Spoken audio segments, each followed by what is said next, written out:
জাকসুতে 8টি হলের ভোট গণনা শেষ, বাকি 13টি। ম্যানুয়ালি গণনায় ফল ঘোষণায় দেরি, রাতে ছাত্রদলের মিছিল। নতুন নির্বাচনের দাবি 4 বাম প্যানেলের, মেনে নেয়ার ঘোষণা বাকছাসের। এই নির্বাচনে স্টুডেন্টদের সত্যিকার রায়ের প্রতিফলন ঘটছে না। এসবের প্রতিবাদে আমরা নির্বাচন বর্জন করতে বাধ্য হচ্ছি। অনেকেই তার পরাজিত হওয়ার ভয়ে অনেকে নির্বাচন বর্জন করে নিচ্ছে। শিক্ষার্থীদের কাছে হেরে যাওয়ার ভয়ে যদি কেউ আসলে নির্বাচন বর্জন করে থাকে, সেক্ষেত্রে আসলে এটাতে আমাদের কোনো কিছু বলার নেই। দ্রুত, সুষ্ঠু ও গ্রহণযোগ্য প্রক্রিয়ায় পুনর্নির্বাচনের দাবি জানাচ্ছি।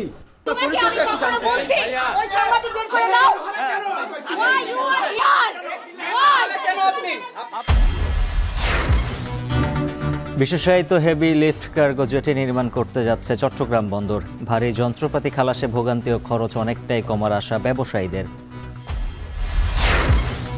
জলাশয় ভরাট, অতিরিক্ত কীটনাশক ব্যবহার সহ নানা কারণে উপকূলে অস্তিত্ব সংকটে জাতীয় ফুল শাপলা। জরুরি উদ্যোগ নেয়ার তাগিদ বিশেষজ্ঞদের। এশিয়া কাপে শুভ সূচনা টাইগারদের। বড় ব্যবধানে হারল হংকংকে। ক্যারিয়ারের 15তম অর্ধশতক লিটন দাসের।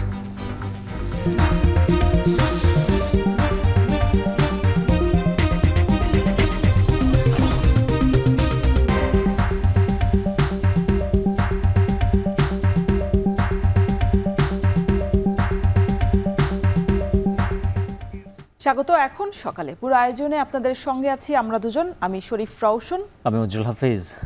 শুরুতেই জাকসু নির্বাচনের খবর। এখন পর্যন্ত জাকসু নির্বাচনে 8টি হলের ভোট গণনা শেষ হয়েছে, বাকি আছে আরও 13টি হলের গণনা। রাত পেরিয়ে সকালেও নির্বাচন কমিশন কার্যালয়ে চলছে ভোট গণনা। ম্যানুয়ালি গণনা হওয়ার ফলে ফল ঘোষণায় দেরি হচ্ছে। ভোট গণনা সবশেষ খবর জানাতে নির্বাচন কমিশন কার্যালয়ের ভেতর থেকে যুক্ত আছেন সহকর্মী সাজিদ আরাফাত। সাজিদ, জানাবেন, ভোট গণনার তো 8 ঘন্টা পেরিয়ে গেল, এখন পর্যন্ত কয়টি হলের গণনা বাকি রয়েছে, আর ফল ঘোষণা হতে কত সময় আর লাগতে পারে?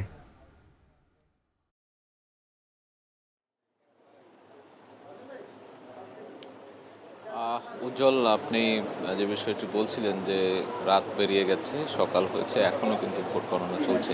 এটি নির্ঘুম রাত পেরিয়ে গেছে এখানে যারা ভোট গণনা করছেন তাদের, এবং আমরা যারা গণমাধ্যম কর্মী আছি তাদেরও। জাকসু নির্বাচনের যে 21টি হলের ভোট, এখন পর্যন্ত সেই হলের ভোটগুলো যে পরিমাণ ভোট কাস্ট হয়েছে সেগুলো কিন্তু ম্যানুয়াল পদ্ধতিতে এখানে গণনা করা হচ্ছে। গত রাত 10টা, সাড়ে 10টার দিকে যে গণনা শুরু হয়েছে সেটি অবিরামভাবে চলছে এখনই। যেহেতু ম্যানুয়াল, পুরনো সেই পদ্ধতি, হাতে গুনছেন সবাই, লোকবলও কম, সেই জায়গা থেকে বলা চলে যে অনেকটা সময় লাগছে। আজ আমরা একটি তথ্যসূত্রে জানতে পেরেছি যে আজ বিকেল পেরিয়ে সন্ধ্যা হতে পারে এই পুরো ভোট যে পরিমাণ কাস্ট হয়েছে সেটি গণনা করে ফলাফল আসতে আসতে আজ সারাটা দিন পেরিয়ে যেতে পারে বলে ধারণা করা হচ্ছে। একটু বলে রাখি যে 33 বছর পর এই যে নির্বাচন অনুষ্ঠিত হলো জাকসুর, সেই নির্বাচনে কিন্তু আমরা দেখেছি যে 8টি প্যানেলে প্রতিদ্বন্দ্বিতা হয়েছে, এবং সেই 8টি প্যানেলে 21টি হলে আমরা দেখেছি গতকাল ভোট গ্রহণ শেষ হয়েছে। 9টা থেকে 9:30টার দিকে আধা ঘন্টা দেরিতে কিন্তু ভোট গ্রহণ শুরু হয়েছিল। পরবর্তীতে বিকেল 5টা পর্যন্ত ভোট গ্রহণ চলে, এবং আমরা দেখেছি বিকেল 5টার পরেও একটি হলে, কাজী নজরুল ইসলাম হলে, যেটিতে 992টি ভোট ছিল, সেই কেন্দ্রটিতেও কিন্তু ভোট শেষ হতে হতে সন্ধ্যা 7টা বেজে গিয়েছিল। পরবর্তীতে সবগুলো কেন্দ্রের ভোট যে ভোট নেয়ার যে ভোট বাক্স যেগুলো আমরা বলে থাকি, সেগুলোকে একত্রিত করে এই নির্বাচন কমিশন কার্যালয়ে নিয়ে আসা হয়। পরবর্তীতে রাত 10টার কিছু পরে ভোট গণনার যে কার্যক্রম সেটি শুরু হয়। শুরুতে ওএমআর পদ্ধতিতে যে মেশিন, যেটি ডিজিটাল পদ্ধতি, সেটিতে করার প্রক্রিয়ার কথা বলা থাকলেও পরবর্তীতে নানা অসঙ্গতির কারণে কিন্তু নানা অভিযোগ, পাল্টা অভিযোগের ফলে কর্তৃপক্ষ, এখানে যারা নির্বাচন পরিচালনা করছেন, তারা ম্যানুয়ালি এই গণনার সিদ্ধান্ত নেন। সেই গণনার কাজটি আমরা দেখছি গত রাত থেকে চলছে। একেবারে নির্ঘুম রাত পার করেছেন এখানে যারা গণনার কার্যক্রমের সাথে জড়িত। সেই জায়গা থেকে বলা চলে যে এখনও এই দীর্ঘ সময় লাগছে। এবং আমরা গতকাল দেখেছি যে নানান ধরনের অনাকাঙ্ক্ষিত কিছু কিছু ঘটনাও ঘটেছে। ছাত্রদল দুপুরের পর নির্বাচন বর্জন করেছে। ছাত্রদলের পর আরও যে চারটি ঐক্য পরিষদ যারা বিভিন্ন প্যানেলে এখানে নির্বাচনে প্রতিদ্বন্দ্বিতা করেছেন তারাও কিন্তু সংবাদ সম্মেলন করে এই জাকসু নির্বাচন বয়কটের ঘোষণা দিয়েছিলেন। সম্প্রীতির ঐক্য সংসদ পর্ষদ, স্বতন্ত্র অঙ্গীকার পরিষদ কিংবা ছাত্রফ্রন্টের যে স্বতন্ত্র প্রার্থীরা রয়েছেন তারা সংবাদ সম্মেলন করে বয়কট করেছেন এই নির্বাচন। এছাড়া আমরা দেখেছি যে সারাদিনে দু একটি হলে কিন্তু বেশ অনাকাঙ্ক্ষিত ঘটনা ঘটেছে। সেখানে অমোচনীয় কালি হাতে না দেয়া থেকে শুরু করে এই অভিযোগগুলো ছিল। আমরা দেখেছি তাজউদ্দিন হলে বেশ কিছুক্ষণ নির্বাচন ভোট গ্রহণ বন্ধ ছিল, প্রায় 30 মিনিটের মতো। এছাড়া মেয়েদের একটি হলেও কিন্তু অভিযোগ পাওয়ার ভিত্তিতে কিছুক্ষণ ভোট গ্রহণ বন্ধ ছিল। এই সব কিছু মিলেই কিন্তু গতকাল এই যে জাকসু নির্বাচন সেটি অনুষ্ঠিত হয়। আমরা দেখেছি যে প্রায় 11,897 যে মোট ভোটার, সেখান থেকে 7,934 ভোট কাস্ট হয়েছে। এবং সেই নবাব ফয়জুন্নেসা হল কিংবা 21টি যে হল মেয়েদের হলগুলোতে নবাব ফয়জুন্নেসা হল, বেগম খালেদা জিয়া হল কিংবা 13 নং ছাত্রী হল, বেগম সুফিয়া কামাল হল, সেগুলোতে মোটামুটি 50% মতোই ভোট কিন্তু কাস্ট হয়েছে।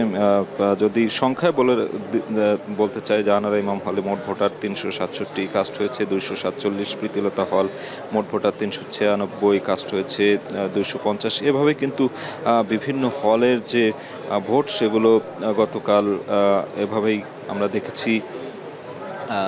ভোটগুলো কাস্ট হওয়ার পরেই কিন্তু এই নির্বাচন কমিশন ভবনে এখানে গণনার জন্য নিয়ে আসা হয়। একটু তথ্য জানিয়ে রাখতে চাই যে এবারের এখানে গতকাল একটি হলে, তাজউদ্দিন হলে, আমরা দেখেছি যে বেশ অভিযোগ ছিল প্রার্থী ও শিক্ষার্থীদের আইডি কার্ড এবং ইন্ডেক্স কার্ডে ছবি থাকলেও ভোটার লিস্টে ছবি ছিল না। এই বিষয়গুলো নিয়ে কিন্তু বেশ কিছুক্ষণ সেখানে একটি অনাকাঙ্ক্ষিত পরিস্থিতির মতো তৈরি হয়েছিল। সেই প্রশ্নবিদ্ধ হয়েছিল নির্বাচন প্রক্রিয়ার বিষয়গুলো আমরা দেখেছি, শিক্ষার্থীরা অভিযোগ করেছিল। তার ভিত্তিতে কিন্তু বেশ খানিকটা সময় নির্বাচন বন্ধ রাখা হয়েছিল। এবং আমরা প্রশাসনকে ব্যর্থও বলেছিলেন অনেকে। আমরা দেখেছি রাতে কিন্তু সংবাদ সম্মেলন করা হয় বাংলাদেশ গণতান্ত্রিক ছাত্র সংসদের পক্ষ থেকে। তারা যেটি অভিযোগ করেছে যে এই নির্বাচন কমিশন যারা রয়েছে তাদের পর্যাপ্ত প্রস্তুতি ছিল না এবং প্রশাসনেরও পর্যাপ্ত প্রস্তুতি ছিল না বলে তারা কিন্তু অভিযোগ করেছে, সংবাদ সম্মেলন করে সেটি জানিয়েছে। এবং নানা অনিয়মের অভিযোগও কিন্তু তারা করেছে যে কিন্তু তারা নির্বাচন বা ফলাফল বর্জন করবে এমনটি কিন্তু বলেনি। তারা বলেছে যে কোনো ধরনের ফলাফল এলে তারা সেটি মেনে নেবে বলে তারা জানিয়েছে। এবং এই যে ভোট গণনার যে বিষয়টি সেটি ঢিমে তালে চলছে এবং কখন নাগাদ আসলে শেষ হবে সেটি কিন্তু এখনও বলা যাচ্ছে না। এবং আমরা দেখেছি কাল দুপুরের পর ছাত্রদল তারা ভোট বর্জনের পর রাতে কিন্তু তারা একটি বিক্ষোভ মিছিল করেছে এখানে। এবং রাত প্রায় 9:15টার দিকে তারা বিশ্ববিদ্যালয়ের পুরাতন রেজিস্ট্রি ভবনের সামনে থেকে চৌরঙ্গি মোড়ে গিয়ে সেই মিছিলটি শেষ হয় এবং সেখানে তারা ভোট বর্জন সহ নানান ধরনের এই যে নির্বাচন প্রক্রিয়া নিয়ে তারা কিন্তু অভিযোগ জানিয়েছে। পরে ভোট গ্রহণের যে ব্যালট, ওএমআর মেশিন জামাতে ইসলামীর সাথে সংশ্লিষ্ট কোম্পানির কাছ থেকে নেওয়া, এই নানান ধরনের অভিযোগ, পাল্টা অভিযোগগুলো কিন্তু আমরা দেখেছি। এবং তারা দাবি করেছিলেন যে বিভিন্ন যে কেন্দ্র রয়েছে সেই কেন্দ্রগুলোতে নির্দিষ্ট সংখ্যক যে ভোটার যে লিস্ট বা ভোটের যে ওএমআর শিটের মতো যেটি দেয়া হয়, যেটিতে টিক চিহ্ন দিয়ে আসলে শিক্ষার্থীরা তাদের যে পছন্দের প্রার্থী বেছে নেওয়ার যে প্রক্রিয়া সম্পন্ন করেন সেটি অতিরিক্ত ছিল বলে তারা কিন্তু অভিযোগ করেছিলেন। ওই অভিযোগগুলোর মধ্য দিয়ে কিন্তু আসলে নির্বাচন শেষ হয়েছে তার পরবর্তী সময় কিন্তু এই যে অপেক্ষার সেই অপেক্ষার পালা কিন্তু এখনও শেষ হয়নি। আমরা দেখছি এখনও এই যে রাত পেরিয়ে গেছে, এখানে গণমাধ্যম কর্মীরা রয়েছেন, বিভিন্ন যে প্রার্থী তাদের এজেন্টরা রয়েছেন, সেই সবাই কিন্তু আসলে নির্ঘুম রাত পার করছেন এবং একটা অপেক্ষার প্রহর যে কখন এই ভোট গ্রহণ শেষ হবে সেটি কিন্তু এখনও আসলে বলা যাচ্ছে না। ঘন্টার পর ঘন্টা ধরে এখানে সেই নির্বাচনের যে ভোট কাস্ট হয়েছে সেই ভোটের যে গণনা সেটি কিন্তু চলছে আমরা দেখছি। এবং জাকসু নির্বাচন সুষ্ঠু হয়নি বলে কিন্তু অনেক বামপন্থী যে ঐক্য যে প্যানেলগুলো রয়েছে সেই প্যানেলগুলো কিন্তু অভিযোগ করেছে এবং তারা মুরাদ চত্বরে বেলা ৩টায় কিন্তু গতকাল ভোট চলাকালীন সময়ে তারা ওই অভিযোগ করে সংবাদ সম্মেলন করে। সেই সম্প্রীতির ঐক্যের সাধারণ সম্পাদক শরণ এহসান তিনি পোলিং এজেন্ট রাখতে না পারা কিংবা বিভিন্নভাবে হেনস্থা, নির্বাচনে অনিয়ম, এই সব কিছুর অভিযোগ করেছিলেন তিনি। অন্যদিকে আমরা দেখেছি যে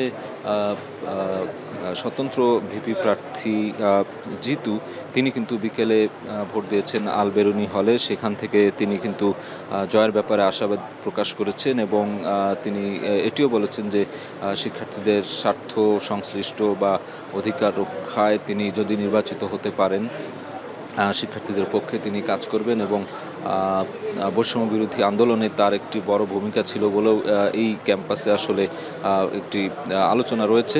সেই জায়গা থেকে তিনি কিন্তু গতকাল এই বিষয়গুলো বলেছেন যে জাকসু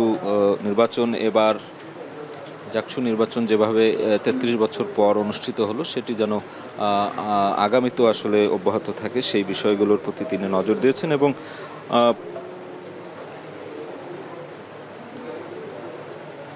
আমরা দেখেছি যে শুরুর দিকে উদ্দীপনার মধ্যে দিয়ে কিন্তু ভোটাররা বিভিন্ন হলের শিক্ষার্থীরা ভোট কেন্দ্রে প্রবেশ করেছে। তবে কিছু কিছু যে অনাকাঙ্ক্ষিত ঘটনা সেই ঘটনাগুলো ছিল, তার মধ্য থেকেও কিন্তু সবার মধ্যে একটা উচ্ছ্বাস উদ্দীপনা দেখেছি আমরা। অনেক ভোটারের কাছে জানতে চেয়েছিলাম প্রথমবারের মতো যারা ভোট দিয়েছেন অনেকে এর মাধ্যমে গণতান্ত্রিক প্রক্রিয়ার যে পথ চলা সেটি শুরু হবে বলে কিন্তু অনেকেই আমাদেরকে তাদের প্রত্যাশার কথা ব্যক্ত করেছেন। তো এই যে ছাত্রদল সহ অন্যান্য যে অব্যবস্থাপনার কথা তুলে অভিযোগ করে ছাত্রদল সহ অন্যান্য বাম সংগঠনগুলো যে অভিযোগ করে তারা এই ভোটকে বর্জন কিংবা ভোট থেকে যে নিজেদের প্রত্যাহার করে নেওয়ার যে বিষয়গুলো সেটি কিন্তু আমরা দেখেছি গতকাল। এবং রাত 11:30টার দিকে জাকসু নির্বাচন কমিশনার তিনি কিন্তু বলেছিলেন যে ভোট গণনা করতে সারা রাত লেগে যাবে। সেই জায়গা থেকে আমরা দেখছি রাত তো পেরিয়ে গেছে, এখন সকাল, তবে এখনও কিন্তু সেই ঢিমে তালেই চলছে। কেননা 21টি হলের হল সংসদ নির্বাচন রয়েছে। হল সংসদের পর কিন্তু যে সেন্ট্রাল যে ডাকসুর সেটির গণনা রয়েছে। অর্থাৎ এখন পর্যন্ত আমরা জানতে পেরেছি যে 10টি হলের সবশেষ 10টি হলের হল সংসদের যে গণনা সেটি শেষ হয়েছে।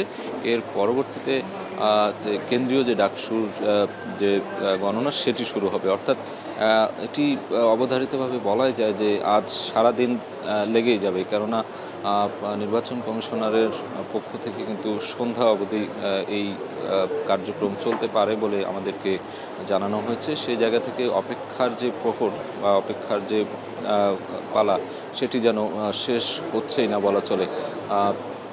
তো এই এখন পর্যন্ত আসলে জয় পরাজয় কিংবা কোন প্রার্থী কত ভোট পেলেন এটি কিন্তু জানার কোনো অবকাশ বা প্রক্রিয়া এখন পর্যন্ত নেই। কেননা এই যে গণনার কাজ সেটি অনেকটাই ধীর গতিতে চলছে।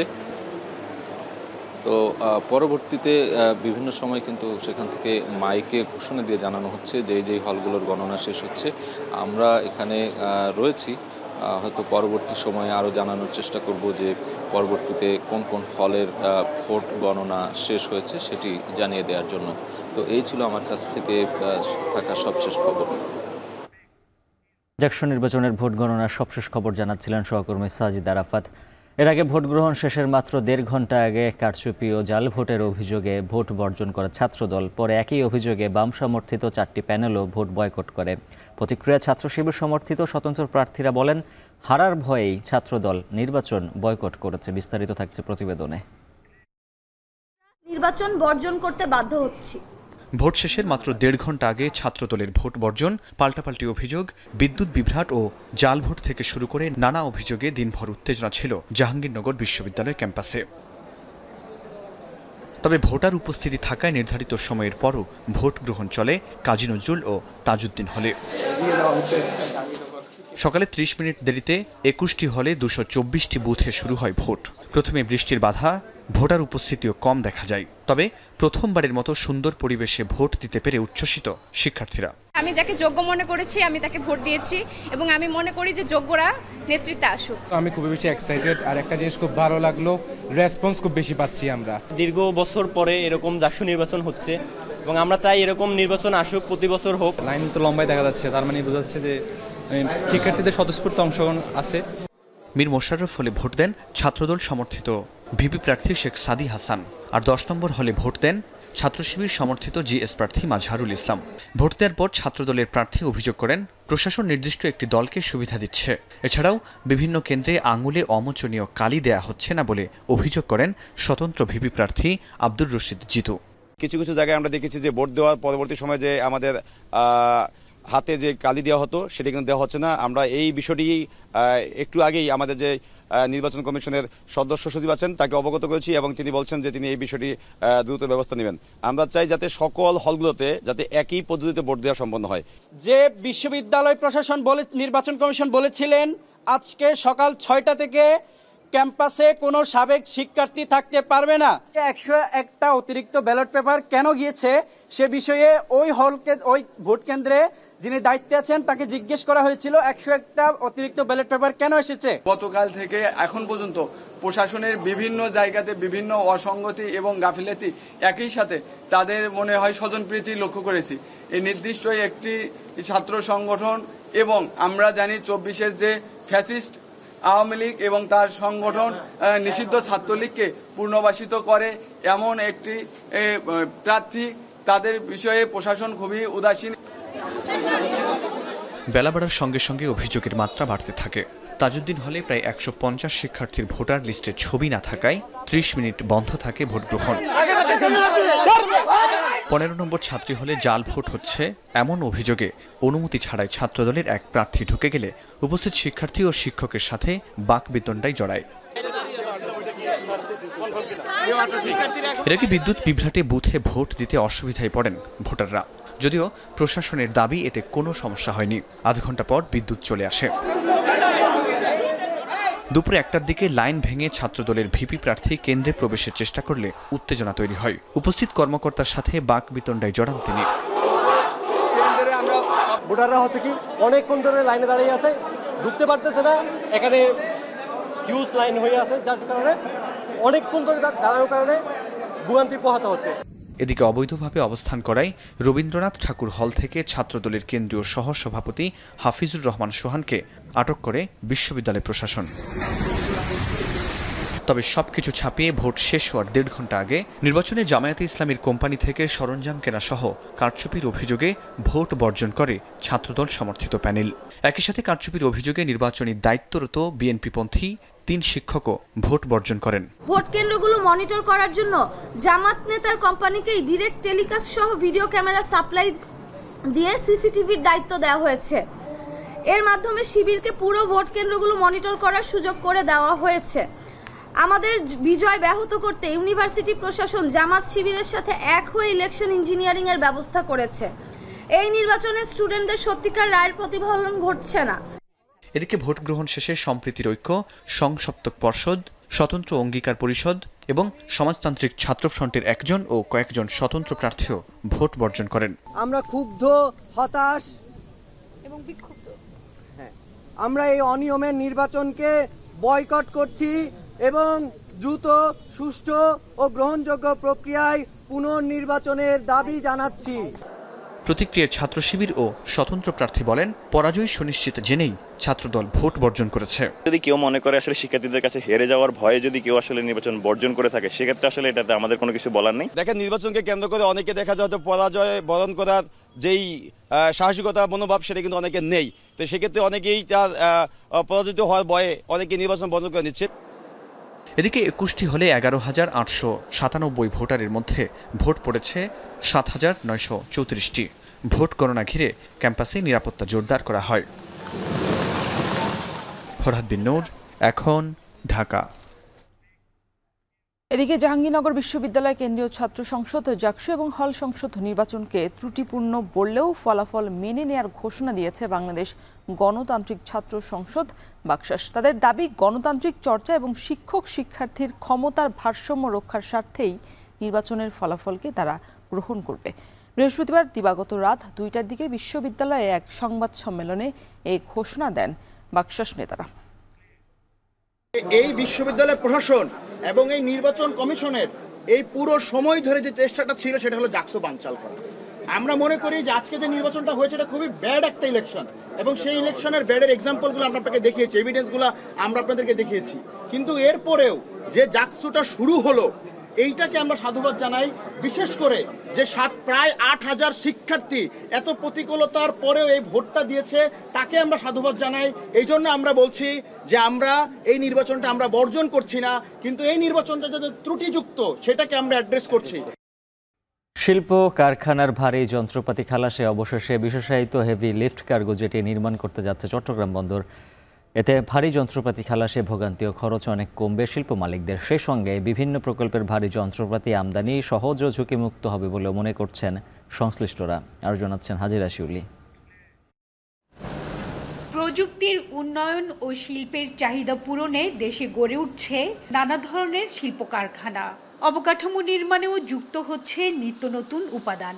এক্ষেত্রে রড, সিমেন্ট, ইস্পাত, জাহাজ নির্মাণ, তেল পরিশোধন সহ বিভিন্ন ধরনের শিল্প কারখানা স্থাপনে ও অবকাঠামো উন্নয়নে লাগে ভারী যন্ত্রপাতি, যা আমদানি হয় বিদেশ থেকে। অথচ চট্টগ্রাম বন্দরে ভারী কার্গো হ্যান্ডলিংয়ের জন্য নেই কোনো বিশেষায়িত জেটি।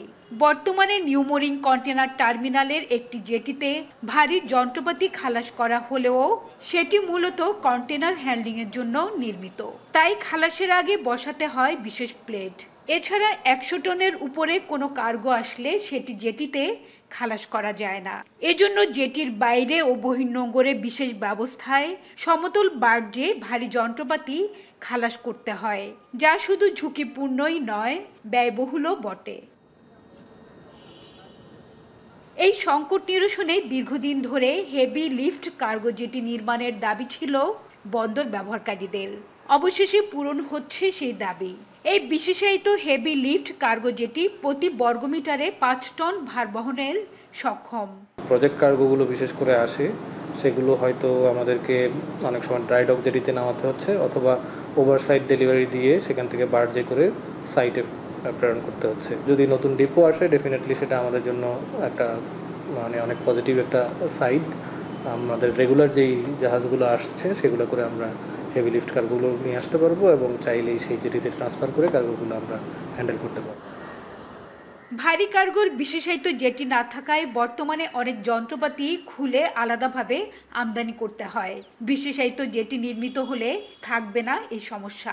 পতেঙ্গার লালদিয়ায় নির্মিত হবে 40 মিটার দৈর্ঘ্যের এই জেটি, যেখানে বিভিন্ন প্রকল্পের ভারী কার্গো নিয়ে ভিড়তে পারবে বড় জাহাজ, যা শিল্পায়নের জন্য সহায়ক হবে বলে মনে করছেন বন্দর ব্যবহারকারীরা। এখানে পরিবহনের যে ট্রেলারের ক্ষমতা, তো সেরকম আমাদের লো বেড ট্রেলারের সংখ্যা কম, হেভি লিফট ক্রেন থাকবে, তখন এই মানে একটা মেশিন একসাথেই চলে আসতে পারবে কন্টেনারাইজ ছাড়া বাল্ক অবস্থায়। আনুষঙ্গিক সুবিধা সহ হেভি লিফট কার্গো জেটি নির্মাণে সম্প্রতি নৌবাহিনীর সঙ্গে চুক্তি করেছে বন্দর কর্তৃপক্ষ। এই জেটি নির্মাণে ব্যয় হবে প্রায় 30 কোটি টাকা। হাজিরা শিউলি, এখন, চট্টগ্রাম।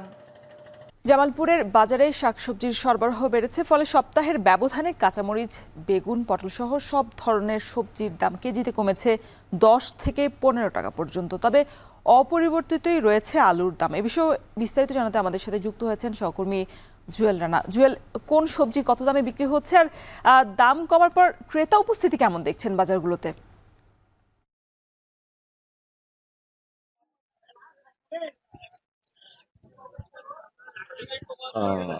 রৌশন, জামালপুরে গত 3 থেকে 4 সপ্তাহ ধরে বৃষ্টির প্রভাব কিছুটা কম হওয়ার কারণে জামালপুরের সব ধরনের আগাম যে শীতকালীন সবজি রয়েছে সেই সবজির সরবরাহ অনেকটাই বেড়ে গিয়েছে। আর এতে করে দেখেছি আমরা আজকে যেহেতু ছুটির দিন শুক্রবার, সেই জন্য সকাল থেকেই বেশ ক্রেতা বিক্রেতার কি হাটঘাট শুরু হয়েছে। আমার পিছনে দেখতে পাচ্ছেন সকালবেলায় কিন্তু সবজির পসরা নিয়ে এখানকার যে কৃষক এবং ব্যবসায়ী রয়েছে তারা কিন্তু বাজারে পসরা সাজিয়ে বসেছে। আমরা দেখেছি সকাল থেকেই ক্রেতা বিক্রেতার সমাগম এই হাটে করেছে। আজকে যদি আমি বলি বাজারে সবজি যে এসেছে সেই সবজিগুলোর মধ্যে রয়েছে বেগুন বিক্রি হচ্ছে 65 থেকে 60 টাকার ধরে, পটল বিক্রি হচ্ছে 55 থেকে 60 টাকা ধরে, কাঁচামরিচ বিক্রি হচ্ছে 175 থেকে 180 টাকা কেজি ধরে। অর্থাৎ গতকালকেও আমরা দেখেছি 200 টাকা কেজি খুচরা বাজারে কাঁচামরিচ বিক্রি হচ্ছে। এছাড়াও করলা, ঝিঙ্গা, ঢেঁড়স, পটল এগুলো বিক্রি হচ্ছে 55 থেকে 60-65 টাকার পর্যন্ত এই বাজারে আমরা বিক্রি করতে দেখেছি। অর্থাৎ শীতকালীন যে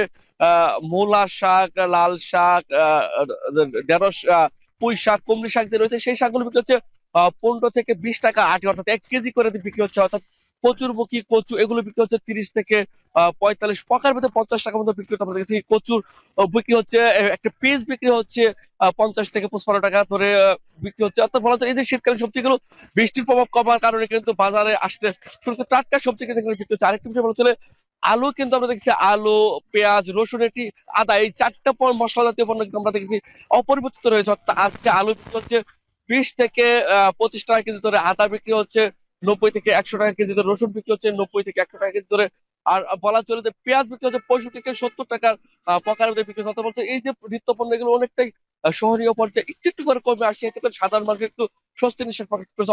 এছাড়াও এখানকার সাধারণ যে ক্রেতা রয়েছে তারা বলছে নিয়মিত বাজার মনিটরিং যদি করা যায় তাহলে এই সবজির দামটা আরো কমে আসবে। আর এখানকার যে কৃষক তারা বলছে যদি বৃষ্টির প্রভাব কমে সপ্তাহ জুড়ে কম থাকে তাহলে কিন্তু সবজির বাজার সরবরাহ আরো বাড়বে, এতে করে দাম একটু একটু করে কমে আসবে। অর্থাৎ এই যে কমে আসছে সেটিকে যদি আরো একটু বাজার তদারকি বা মনিটরিং করা যায় তাহলে কিন্তু অনেকটা দাম কমে আসতে পারে। এই ছিল জামালপুর থেকে আমার কাছ থেকে আগাম শীতকালীন শাকসবজির সবশেষ তথ্য। রৌশন, জামালপুরের সবজির বাজার পরিস্থিতি জানাতে যুক্ত ছিলেন জুয়েল রানা। সাগরে ইলিশ আহরণ বৃদ্ধি পাওয়ায় কেজিতে দাম কমেছে 200 টাকা পর্যন্ত। এছাড়া কমেছে ঘের এবং পুকুরের অধিকাংশ মাছের দামও। তবে সরবরাহ কম থাকায় 20 থেকে 30 টাকা বেড়েছে রুই এবং কাতলের মাছের দাম। এ বিষয়ে বিস্তারিত জানাতে যুক্ত হচ্ছেন কলাপাড়া থেকে জসিম পারভেজ। পারভেজ, এই যে ইলিশ মাছের সরবরাহ বৃদ্ধি পেয়েছে, তবে সাধারণ মানুষ বা ক্রেতাদের হাতের নাগালে পৌঁছেছে কিনা মাছের দাম?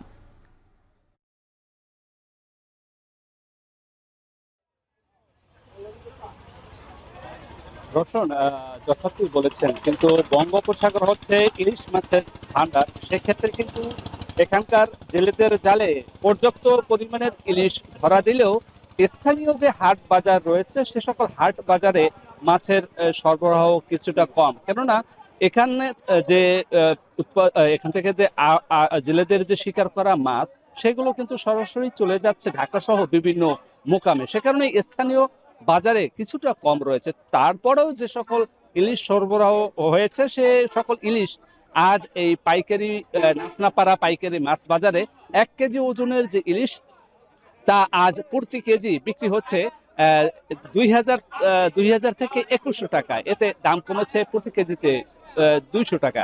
এছাড়া 800 থেকে 900 গ্রাম ওজনের যে ইলিশ তা আজ বেচা বিক্রি হচ্ছে 1700 থেকে 1750 টাকা। এখানে দাম কমেছে 200 থেকে 250 টাকা। তো এছাড়া যে 500 থেকে 700 গ্রাম ওজনের যে ইলিশ তা আজ বেচা বিক্রি হচ্ছে 1100 থেকে 1400 টাকা, এটি অপরিবর্তিত রয়েছে। এছাড়া 400 গ্রাম ওজনের যে ইলিশ তা আজ বেচা বিক্রি হচ্ছে 900 থেকে 1000 টাকা, এটির দামও অপরিবর্তিত অবস্থায় রয়েছে। এছাড়া যে পুকুর ঘেরের যে রুই বিক্রি হচ্ছে প্রতি কেজি 350 থেকে 400 টাকা, এখানে প্রতি কেজিতে বেড়েছে 20 থেকে 30 টাকা। এছাড়া কাতল বিক্রি হচ্ছে প্রতি কেজি 400 টাকা, এতে এখানে প্রতি কেজিতে বেড়েছে 30 টাকা। সুখবরটি হচ্ছে যে চিংড়ি মাছ, সেই চিংড়ি মাছ প্রতি কেজি বিক্রি হচ্ছে 500 থেকে 600 টাকা, এখানে বেড়েছে 50 টাকা প্রতি কেজিতে। এবং মাছের দাম কমেছে। চাষ পাঙ্গাস 140 থেকে 150 টাকা, এখানে দাম কমেছে 10 থেকে 15 টাকা প্রতি কেজিতে দাম কমেছে। এবং কোরাল মাছ বিক্রি হচ্ছে 700 থেকে 800 টাকা, এখানে দাম কমেছে প্রতি কেজিতে 50 থেকে 100 টাকা। এছাড়া তেলাপিয়া মাছ বিক্রি হচ্ছে 160 টাকা, এখানে দাম কমেছে 20 টাকা। এছাড়া যে সামুদ্রিক পোয়া মাছ বিক্রি হচ্ছে 230 থেকে 250 টাকা, এখানে দাম কমেছে প্রতি কেজিতে 20 থেকে 30 টাকা। এখানে দাম, এখানকার যে পাইকাররা তারা এখান থেকে মাছ ক্রয় করে সেগুলো খুচরা বাজারে আরো 20 থেকে 50 টাকা বেশি দরে প্রতি কেজিতে বেচা বিক্রি করবেন বলে আমাদেরকে বিক্রেতারা জানিয়েছে। এই ছিল আমার কাছে সবশেষ। ইলিশ সহ বিভিন্ন মাছের দামদর জানাতে পটুয়াখালী থেকে যুক্ত ছিলেন জসিম পারভেজ। পটুয়াখালী সহ উপকূলে হারিয়ে যেতে বসেছে খাল বিল ও জলাশয়ে থাকা শাপলা। জলবায়ু পরিবর্তনের প্রভাব, জলাশয় ভরাট ও কৃষি জমিতে মাত্রাতিরিক্ত কীটনাশক ব্যবহারে অস্তিত্ব সংকটে পড়েছে জাতীয় ফুল। বিশেষজ্ঞরা বলছেন, শাপলাকে টিকিয়ে রাখতে জীববৈচিত্র্য রক্ষায় কার্যকর পদক্ষেপ নিতে সরকারি বেসরকারি উদ্যোগ জরুরি। পটুয়াখালী থেকে জসিম পারভেজের তথ্য ছবিতে প্রতিবেদন।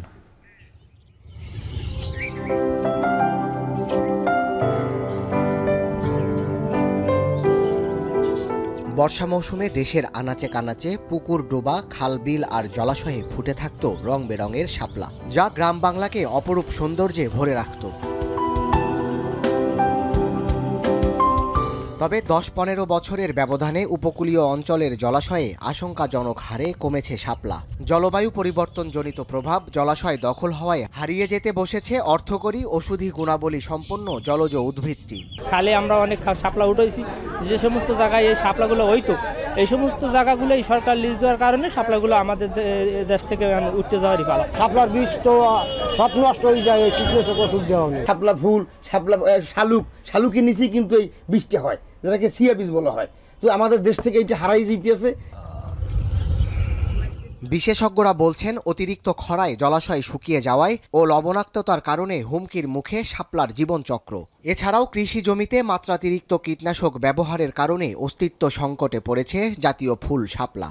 বেড়িবাঁধ ভাঙার ফলে এখানে লবণ পানি হচ্ছে আমাদের ভিতরে, এলাকার ভিতরে প্রবেশ করতেছে, যার কারণে এগুলো তো মিষ্টি পানির ফসল বা মিষ্টি পানির একটা এই উদ্ভিদের কারণে এর যে এই লবণ মানে হচ্ছে লবণাক্ততা সহ্য করার ক্ষমতা খুবই কম, যার কারণ হচ্ছে কি এ দিন দিন নষ্ট হয়ে যাচ্ছে। বাণিজ্যিক কৃষি আসার পরে আমাদের কৃষকরা যে রেকমেন্ডেড সারের ডোজ আছে সেটাকে বাদ দিয়ে অতিরিক্ত মাত্রায় সার এবং কীটনাশক প্রয়োগ করে থাকে, যেটির কারণে এই সকল শাপলা সহ অন্যান্য বাস্তু সংস্থার যে প্রাকৃতিক সৌন্দর্য সেগুলো কিন্তু হারায় যাচ্ছে।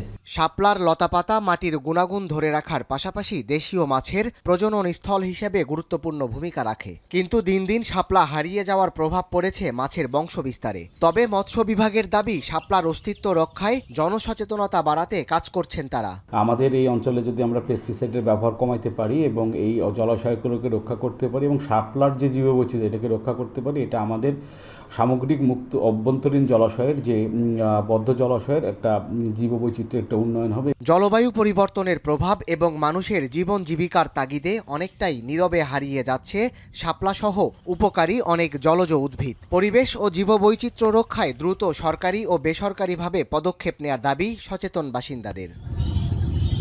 এখন পটুয়াখালী। এবার আন্তর্জাতিক। ইসরায়েলি আগ্রাসনে পড়াশোনা বঞ্চিত হয়ে পড়ায় সংযুক্ত আরব আমিরাতে পাড়ি জমাচ্ছেন গাজা উপত্যকার শিক্ষার্থীরা। আবুধাবির হিউম্যানিটেরিয়ান সিটির বিশেষ শিক্ষা প্রকল্পের আওতায় ইতোমধ্যেই ক্লাসরুমে ফেরার সুযোগ হয়েছে 800-র বেশি ফিলিস্তিনি শিশু কিশোরের। পড়াশোনা শেষে মানব সেবায় নিজেদের বিলিয়ে দিতে চান তারা। বাকিটা জানাচ্ছেন তৌহিদুর রহমান।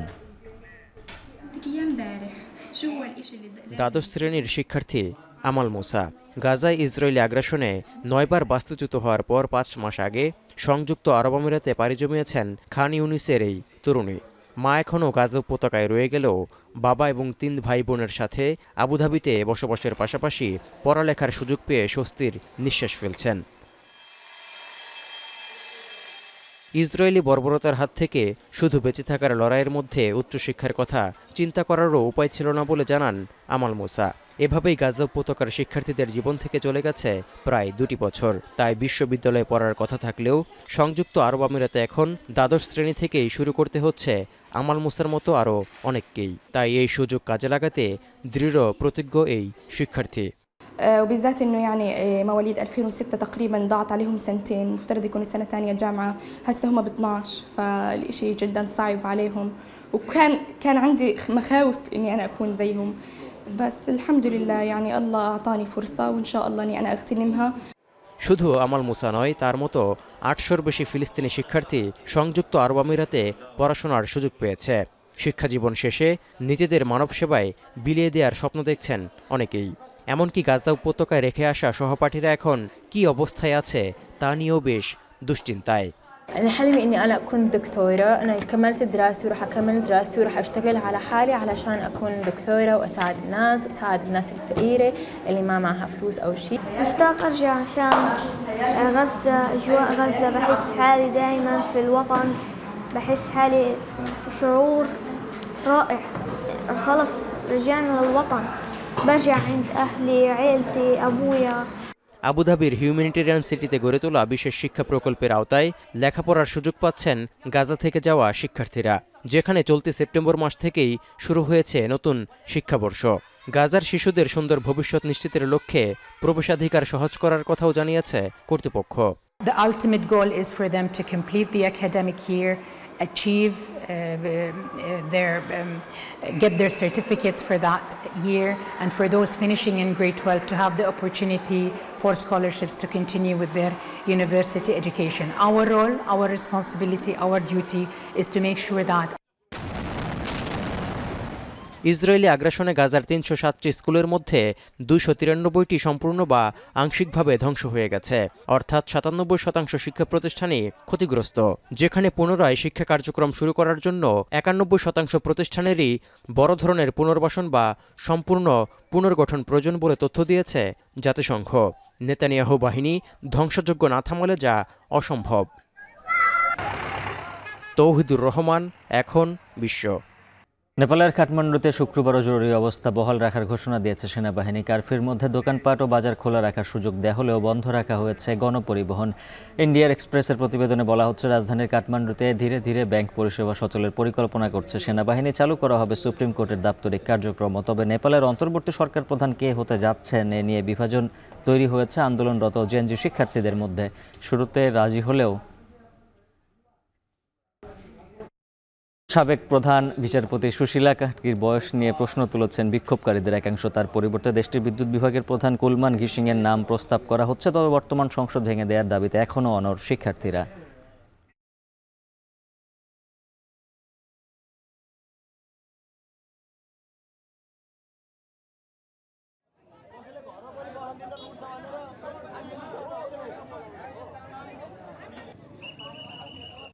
শেষ করবো এখন সকাল। তার আগে শিরোনামগুলো আরো একবার।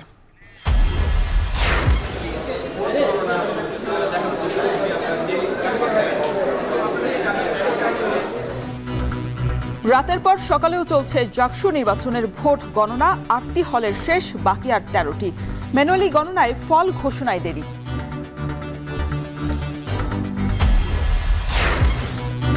বিশেষায়িত হেভি লিফট কার্গো জেটি নির্মাণ করতে যাচ্ছে চট্টগ্রাম বন্দর। ভারী যন্ত্রপাতি খালাসে ভোগান্তি ও খরচ অনেকটাই কমার আশা ব্যবসায়ীদের।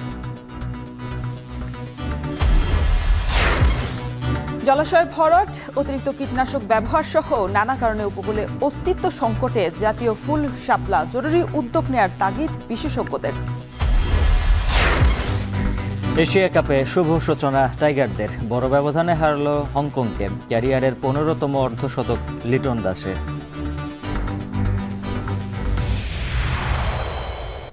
এই ছিল এখন সকালের আয়োজনে। এখন টেলিভিশন ওয়েবসাইটে দেখতে ভিজিট করুন www.ekon.tv। ফেসবুকে দেখুন facebook.com/tv.ekon। আর সরাসরি ইউটিউবে দেখতে ভিজিট করুন youtube.com/c/ekontv।